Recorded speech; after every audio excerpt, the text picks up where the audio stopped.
नमस्कार विद्यार्थी मित्रांनो, रिझल्टवाला या यूट्यूब चॅनलवरती आपले हार्दिक स्वागत आहे. मित्रांनो, नुकतीच जिल्हा परिषद भरती 2023 ची भरती हे जुलै महिन्यामध्ये यांची परीक्षा घेण्यात आली होती. मित्रांनो, यामधील 2 पदाचा हा निकाल जाहीर केला आहे. मित्रांनो, यामध्ये ANM नर्स म्हणजे आरोग्य सेविका आणि दुसरं म्हणजे सुपरवायझर म्हणजे पर्यवेक्षक या 2 पदांचा त्यांनी निकाल हा जाहीर केला आहे. मित्रांनो, यामध्ये कोणकोणत्या जिल्हा परिषदचा निकाल हा जाहीर झाला आहे ते आपण बघूया.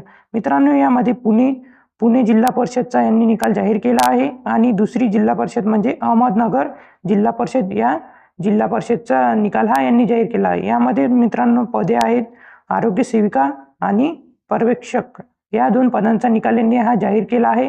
मित्रांनो, जर आपल्याला या दोन्ही जिल्हा परिषदचे निकाल पाहायचे असेल तर मी या PDF ची लिंक तुम्हाला डिस्क्रिप्शनमध्ये देऊन देणार. मित्रांनो, ही PDF मी आपल्या व्हॉट्सअप चॅनलवरती टाकली आहे. मित्रांनो, आपण तिथून हा रिझल्ट बघू शकता. मित्रांनो, जर आपल्याला व्हिडिओ आवडला असेल तर लाईक शेअर सबस्क्राईब करायला विसरू नका. Thanks for watching.